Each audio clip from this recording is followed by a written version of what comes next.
Hello friends, in the series on the making of contemporary India from 1950 to 1990s, we'll talk about the other political formations. In the earlier part on the other political formations, we talked about the other political parties like KMPP, we talked about the socialists, and in the earlier lecture on the Congress, we also talked about the Congress as well. So apart from KMPP, socialist and Congress, now we will talk about the CPI, Janasangh and the other political parties after independence. In the context of the readings, one can refer to Bipin Chandra, India after independence, Ramchandra Guha's India after Gandhi, and Maron Wiener, Party Politics in India. And when we try to see the political situation in India of those times when India became independent in 1947, and how Congress and the political formations which had supported Congress at different points of time in the national movement, they had their own ideals and aspirations with regard to an independent India. And they felt that how these ideals and aspirations, which were part of the national movement as well, how they are to be realized in independent India. And the Constituent Assembly and the makers of the Constituent, they played an important role in that context, and how the people, those who were in a way associated with the making of the Constitution, they felt that how the ideals and aspirations they were to be incorporated in that sense. And we find that the other political parties after independence, they also tried to in a way give their ideological positions and in a way compete with the Congress. And one of them was the Communist Party of India, and how the Communist Party of India was in a way unwilling to accept the Congress discipline, and many of the leaders, they left the party in 1945. And the Communist Party of India, it had a remarkable growth from 1942 to 1945,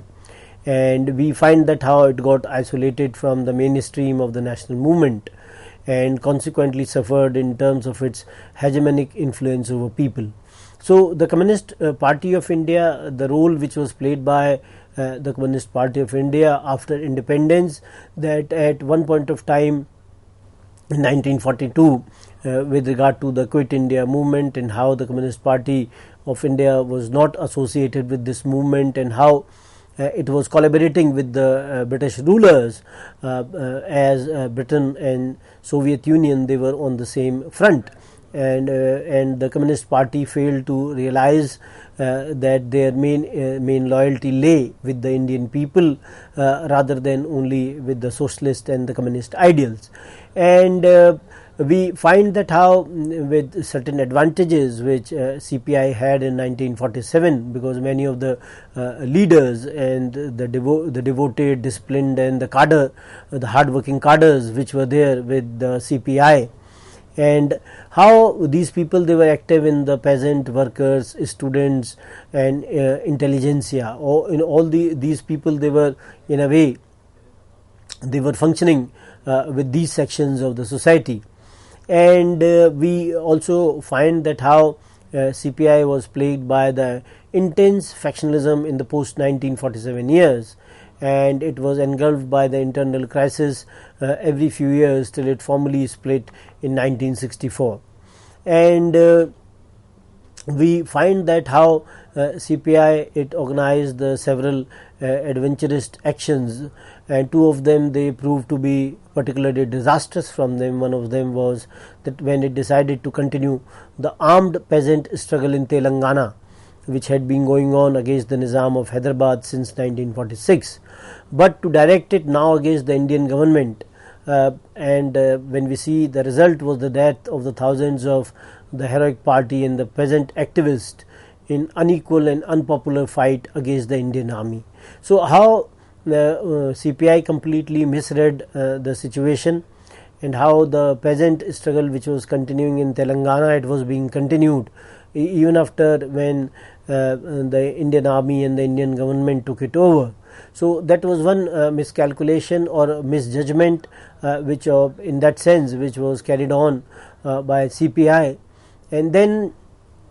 another disastrous step was to declare national railway strike on 9th March 1949 in the hope that it would lead to an all India general strike which will culminate in a general countrywide uprising. So this strike was a complete flop, and over a period of time we find that how it gradually got isolated from the Indian opinion, and also organizationally decimated through the expulsions and the resignations. And we find also that around the end of 1951 there was a new program and a new tactical line which was accepted under the direct guidance of Stalin, which led to the temporary unification of the party. And but this still did not represent a new understanding of Indian social and political reality. So we find that how CPI was not able to understand the Indian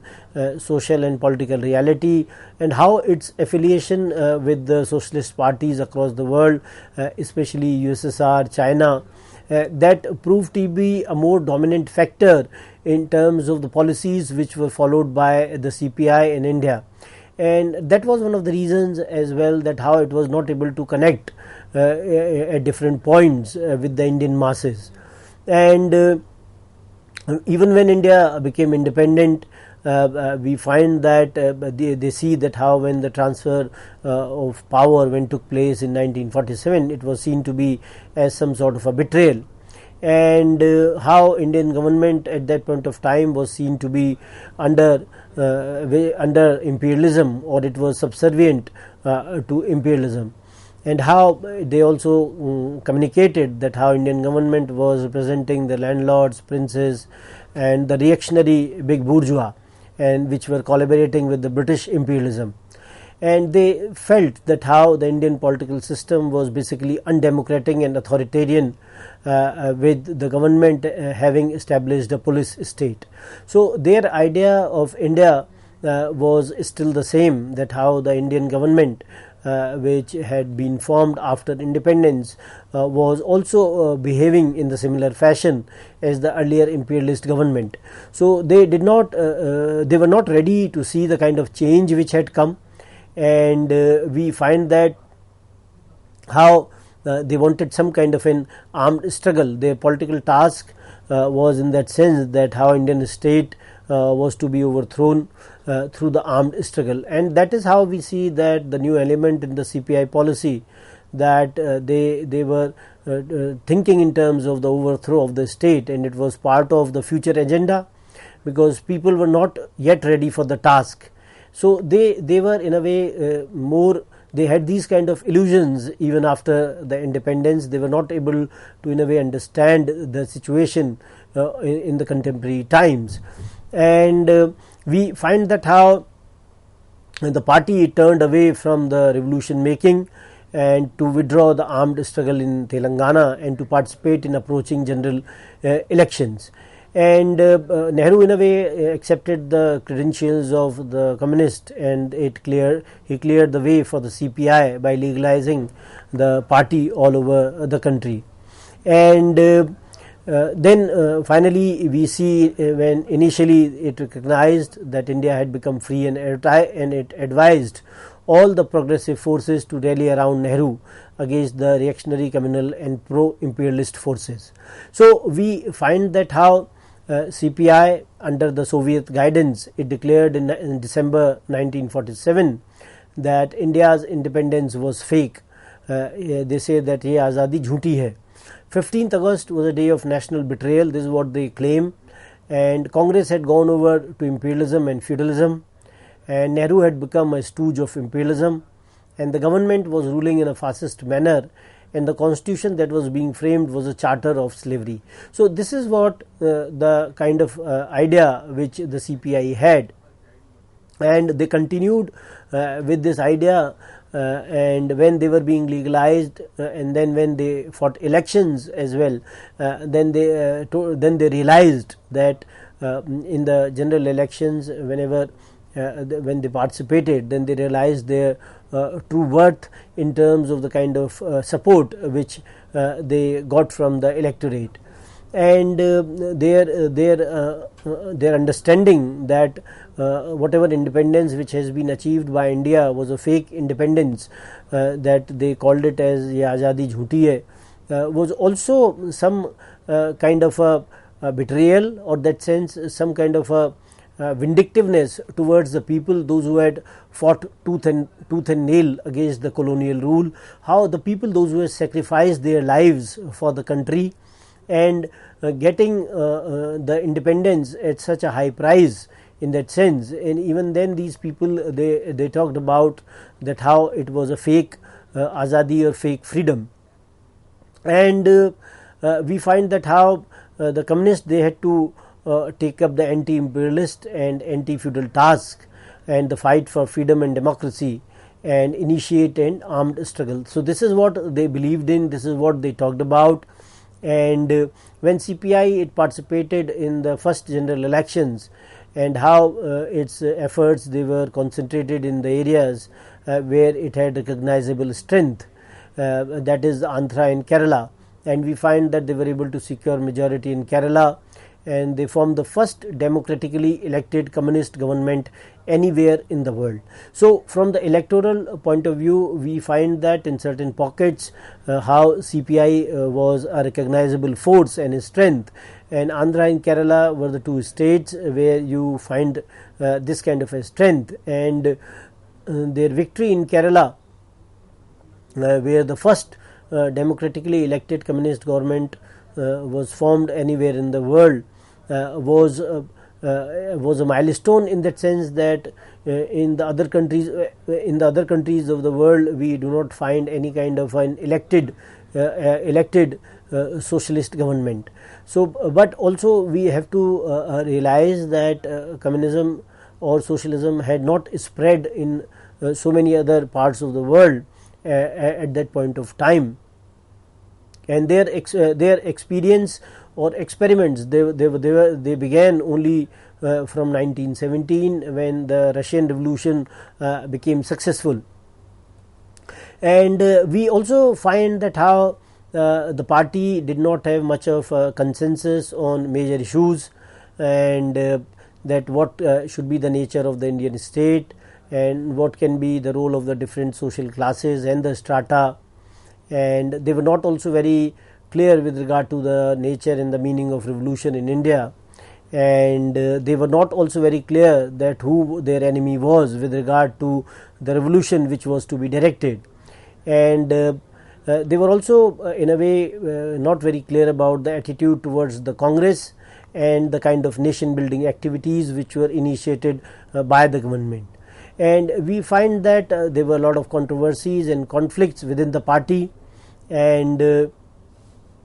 we also see that their differences over a period of time, they hardened into the various factions, and the unity on the tactics, they broke down, and the party organization over a period of time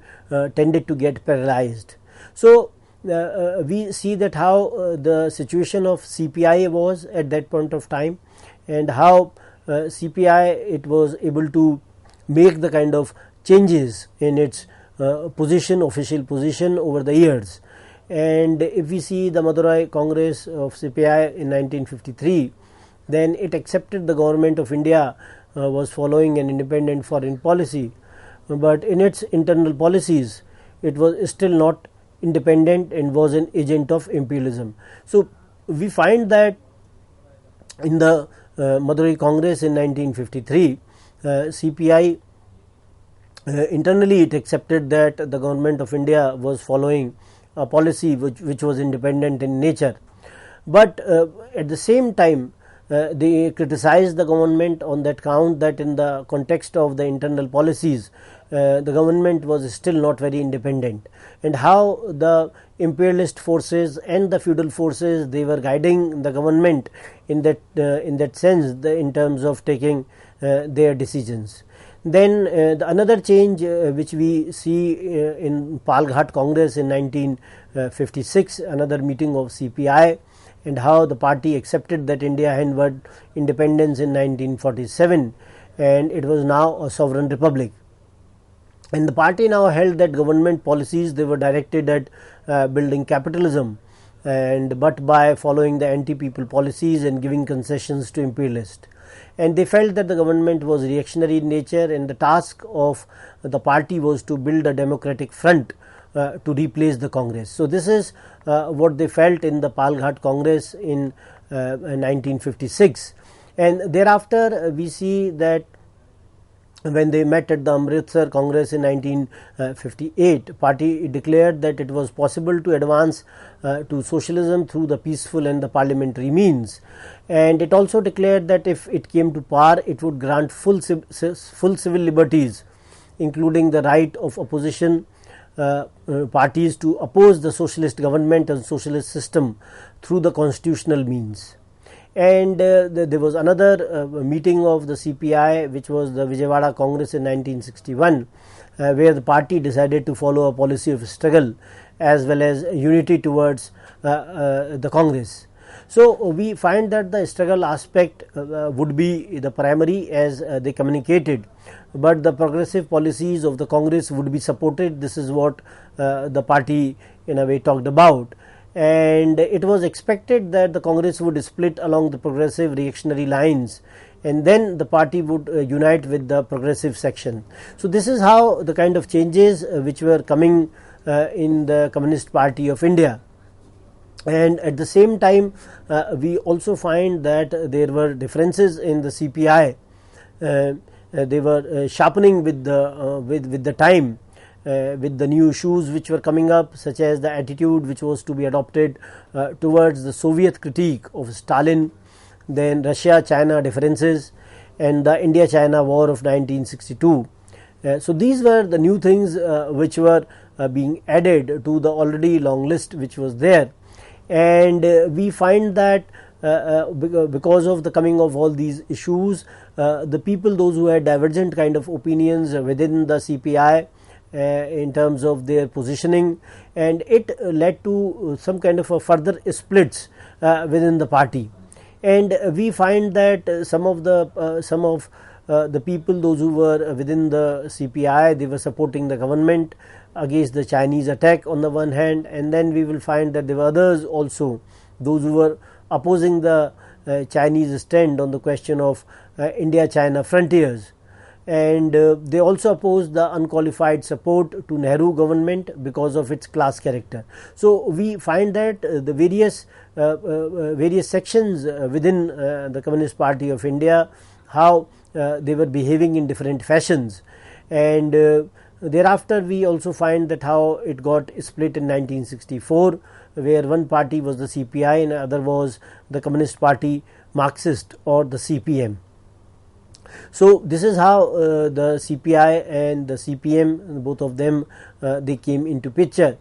And when we tend to understand the kind of ideological position of the CPM, then we find that they communicate that Indian state was the organ of the class rule of the bourgeois and the landlords, which was led by the big bourgeois, who are increasingly collaborating with the foreign finance capital, and Congress was the main instrument of the ruling classes and would therefore have to be destroyed. So their idea was with regard to that how Congress as a political party, Congress as a body, Congress as a government, it should be decimated to achieve their objectives, and how the government was the organ of the people, those who were from the landlord section, the people, those who were from the elite section of the society, and they, in a way, CPM did not believe that its goal of establishing a people's democratic state could be established through peaceful parliamentary means, especially as Indian constitution was inherently anti-democratic and must go lock, stock and barrel. So this is what their ideas were, that how they felt that they will not be able to achieve their goal through the peaceful and the parliamentary means, and Indian constitution was seen to be as anti-democratic in nature. They were also not in a way supporting the Indian constitution, and they felt that how it can be used as an instrument of a struggle and can be tried to break it from within. So they wanted to bring about revolution in the social relations, and it would be necessary to start an agrarian revolution, an agrarian revolution of the agriculturalist, and an armed struggle against under the leadership of the working class and its party. So they were thinking in terms of the armed rebellion or armed revolution, that how then only they will be able to bring the kind of change which they aspired for. And they also felt that they'll have to create that kind of a situation. They'll have to create those conditions where this armed struggle can be initiated as early as possible, and how they would use their participation in the parliamentary politics to create those conditions and to overcome the illusions that people still had regarding the usefulness of the parliament and the constitution. So they did not feel that the parliament and the constitution, both of them, they were useful, and they wanted to in a way remove that illusion which the people had with regard to the constitution as well as the parliament. So we find that they were not able to come to grips with the political reality of those times, that how Congress, which had played an important role in the national movement, and how people, they were supporting the Congress at that point of time. We find that they were not able to assess the situation in the correct manner, and how they also in a way had actively participated in the anti-imperialist cause and in the national movement at different points of time. And they were in a way not able to understand the correct character of the freedom struggle as a massive national revolution which was comparable to the Russian and Chinese revolutions. Rather, at different in the later part, they in a way criticized the national movement as some sort of a mock battle. In that sense, they were not they were trying to see that how the elite character of the national movement was different from the real national movement, which was led by the peasant and the working class. So we find that when the party was not able to come to grips with the situation, and it was not able to understand the issues concerning nationalism and the problems of the national development and the consolidation of the nation. And one has to also see that how nationalism had a different meaning in the ex-colonies, and it cannot be compared in the European context, because it reflected the grasp of an important aspect of reality by people who expected a united and strong India to become a vehicle for the improvement of their social conditions. So the people, those who were talking about this idea, they wanted that how people they in a way come together and create these kinds of efforts where a strong India can be created by their collective efforts. And we also find that how these people, how communists, they could not become some sort of a major force, because they failed to take up the leadership in the nation building and the social development of the nation as a whole. And in all its aspects, from the economic development and the spread of education, scientific temper, science and technology, and productivity to fight against caste system and for equity and equality, and the guarding of independence, integrity and the security of the nation. So all this could not be understood by the communist or the CPI at that point of time, and they were bogged down by the various kinds of problems which were there, the kind of abstract ideas which they had in terms of revolutionary versus non-revolutionary, violent versus non-violent, parliamentary versus armed struggle. So they were not able to understand the situation in a correct manner, and how the centralized, bureaucratic and basically secret party structure of CPI also was one of the issues where we find that it was one of the weaknesses of the party. And if they would have this kind of a structure, it will not suit a democratic and an open society.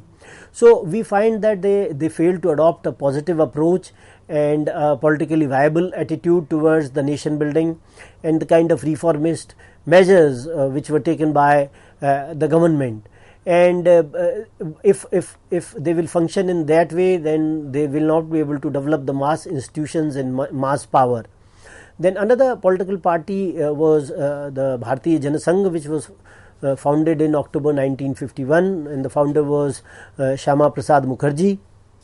Janasangh drew its organizational strength, character and the ideological orientation from Rashtriya Swayamsevak Sangh or RSS. And we find that how Bipin Chandra, he says that the grassroots workers, well trained and disciplined cadres and the organizers and the leaders of Jansangh, especially the secretaries and the general secretaries, they were being provided by the RSS. And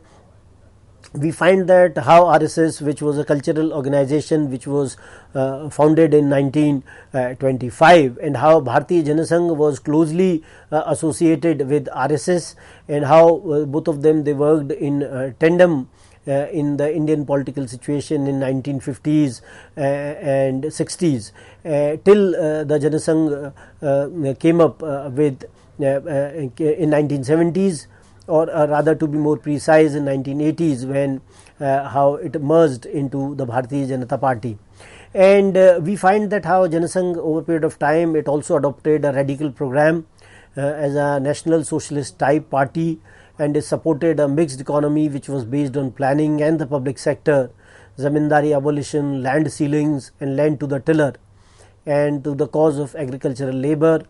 and of working class in the modern sector, regulation of large scale industries, nationalization of key industries, service cooperatives in rural sector, and the ceilings on personal income, etc. So when we see that the kind of contribution which was, or the kind of high watermark of the Janasangh, it reached in 1967 when it won 35 seats with 9.35% of the popular vote, and later it merged into the Janata Party from 1977 to 1980, and then thereafter Janasangh faction, it is split from the Janata Party and it formed the BJP in 1980. Apart from that, you also had a Swatantra Party, which was the first authentic All India secular conservative party, which came into being in October 1959. And Swatantra, it stood for free private enterprise and opposed the active role of the state in the economic development, and wanted to radically restrict the centralized planning and the role of public sector, as also state regulation of the economy. And it opposed any kind of a nationalization of the private enterprise and any extension of land reforms, especially the fixation of ceilings or land holdings. So we find that these were the important political parties which we had to discuss, how CPI, CPM, Bharatiya Janasangh, Swatantra Party, and later how Bharatiya Janasangh, the faction, when it went into the Janata Party, and then in 1980 the establishment of BJP took place. So these were some of the things which we had to discuss in this lecture. Thank you very much.